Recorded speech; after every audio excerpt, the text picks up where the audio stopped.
జర్నలిస్టుల పైన కేసులు పెట్టి అక్రమంగా అప్పుడు మాట్లాడిన కేటీఆర్ ఇవాళ జర్నలిస్టు గురించి మాట్లాడడం అనేది చాలా హాస్యాస్పదం. ఇక మనతో మాట్లాడేందుకు క్యూనిస్ రీడర్, ఈవినింగ్ రీడర్ మేనం శ్యామన్ ఉన్నాడు. ఒకసారి మాట్లాడే ప్రయత్నం చేద్దాం. అసలు జర్నలిస్టుల గురించి నిజంగా ఈయన ఏం మాట్లాడుతాడు?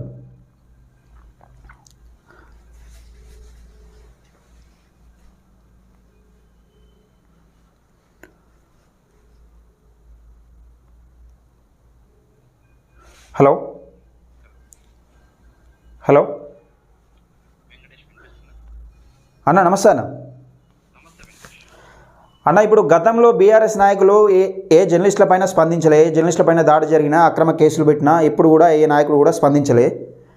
కానీ ఇప్పుడు ఒక జర్నలిస్టుల పైన, ఇక జర్నలిస్టు పేరెందుకు కానీ జర్నలిస్టుల పైన గురించి జర్నలిస్టుల పైన దాడుల గురించి ఇలా బీఆర్ఎస్ నాయకులు మాట్లాడే స్థాయికి వచ్చారు. మరి దీన్ని మీరు ఏ విధంగా చూస్తారు ఒక జర్నలిస్టుగా?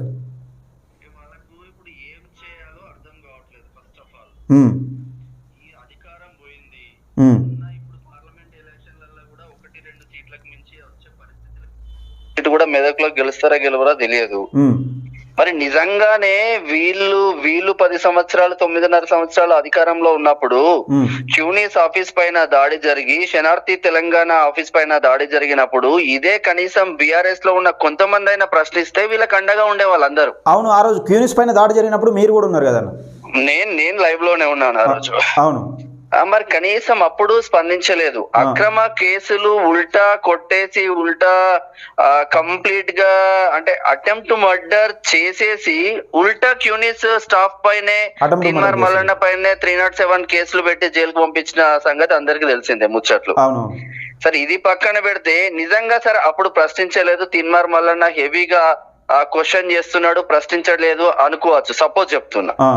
మరి ఈ తొలి వెలుగు రఘు వాళ్ళ పిల్లల కోసం పండ్లు కొనుక్కొని పోతా ఉంటే సఫీల్గూడలా దొంగలను దొరకబట్టుకొని జీబులు వేసుకొని తన్నుకుంటా పోయిన్లు. కిడ్నాప్ అరెస్టా తెలియదు. 2 రోజుల దాకా భార్య పిల్లలకు కూడా తెలియని పరిస్థితి. మరి మనం నిజంగా భారత రాజ్యాంగంలో ఉన్నామా, కల్వకుంట్ల రాజ్యాంగంలోనే బతికినామా అనేది మనం ఆలోచించుకోవాల్సిన అవసరం అయితే ఏర్పడింది ప్రజలకు. మరి తొలి వెలుగు రఘు పైన అటాక్ చేసినప్పుడు ఏ బీఆర్ఎస్ నాయకులు, ఏ బీఆర్ఎస్ నా కొడుకులు మాట్లాడలే. తిన్మార్ మల్లన్న ఆఫీస్ పైన, తిన్మార్ మల్లన్న పైన దాడులు జరిగినప్పుడు ఎవడు మాట్లాడలే. మైపాల్ యాదవ్ ను నాగార్జున సాగర్ బై ఎలక్షన్లలో ఆయన నిరుద్యోగ జేఏసీ తరపున తిరుగుతా ఉంటే మీరు ఎవరికి ఓటేస్తా మంచిదే గాని కారు గుర్తు కొట్టేయద్దని చెప్పిన పాపానికి ఆయనను మఫ్తీలో వచ్చి పోలీసు వాళ్ళు తీసుకొని పోయి ఒక 2 రోజులు పిచ్చి కొట్టుడు కొట్టింది. అంటే చనిపోయారని విడిచిపెట్టిన దాఖలాలు ఉన్నాయి అప్పుడు. కొట్టి చనిపోయింది కావచ్చు, ఇడిచిపెట్టిపోయారు అప్పుడు. అంతగా ఇటువంటి పాపాలన్నీ చుట్టుకోనే కదా ఇప్పుడు బీఆర్ఎస్ కథమైంది. అవును, నిజంగా క్వశ్చన్ చేయాలి, ప్రతిదీ క్వశ్చన్ చేయాలి. ఇప్పుడు తిన్మార్ మల్లన్న క్వశ్చన్ చేసినా కూడా, మైపాల్ యాదవ్ క్వశ్చన్ చేసినా, తొలి వెలుగు రఘు క్వశ్చన్ చేసినా కూడా దానిలో క్వశ్చన్ చేస్తూ దాంట్లో ఉన్న లోటుపాట్లు ఏముంది. మీరు ఒక దళిత బంధు పెట్టిల్లు, దళిత బంధు ఎవరి కోసం పెట్టిల్లు? హుజరాబాద్ ఎలక్షన్స్ కోసమే కేవలం పెట్టిల్లు తప్ప. హుజరాబాద్ టాపిక్ వస్తే ఇంకోటి గుర్తుకొస్తుంది. ఇక్కడ జిఎస్ఆర్ టీవీ ఓనర్ ఉంటాడు శివరాం రెడ్డిని ఇదే ఇప్పుడున్న హుజరాబాద్ ఎమ్మెల్యే పాడి కౌశిక్ రెడ్డి ఎంత ఇబ్బందులు పెట్టినో అందరికి తెలిసిందే.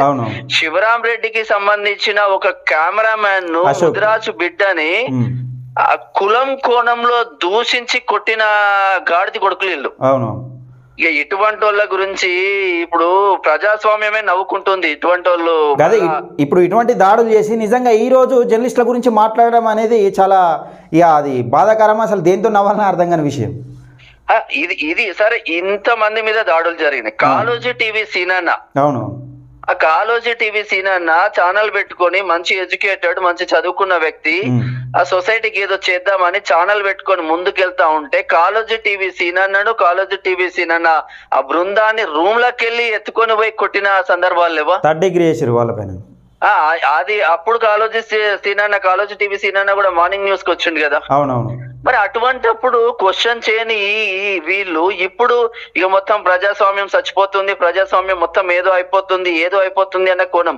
అప్పుడు కూడా వీళ్ళందరూ ఇప్పుడు నేను చెప్పిన మల్లన్న, తిన్మార్ మల్లన్న కావచ్చు, తొలి వెలుగు రఘు కావచ్చు, మైపాల్ యాదవ్ కావచ్చు, కాళోజీ టీవీ సీనన్న కావచ్చు, జిఎస్ఆర్ టీవీ శివరాం రెడ్డి కావచ్చు, వీళ్ళంతా ప్రజా కోణంలోనే వార్తలు ఇచ్చిళ్ళు. అవును, ప్రజా కోణంలోనే జర్నలిస్ట్ గా తయారైపోయారు ప్రతి ఒక్కరు. అదే ఇప్పుడు అప్పుడు వీళ్ళ ప్రభుత్వాన్ని ప్రశ్నిస్తే ఒక లెక్క, లేకపోతే ఇప్పుడు కాంగ్రెస్ ప్రభుత్వాన్ని ప్రశ్నిస్తే ఒక లెక్క అన్నట్టు చూస్తున్నారు. అంటే ఇప్పుడు అప్పుడు ప్రశ్నించినప్పుడు వీళ్ళు శత్రువులాగా కనబడతారు ఈ జర్నలిస్టులు, ఇప్పుడు నిజంగా ఇప్పుడు వీళ్ళు శత్రువులాగా కనబడతారు, ఇదే జర్నలిస్టులు శత్రువులాగా కనబడతారు. ఇప్పుడు ఒక పార్టీకి అమ్ముడు పోయి ఒక పార్టీ ఇప్పుడు సరే ఇప్పుడు శంకర్ ఛానల్ ఎవరు నడిపిస్తుండ్రు,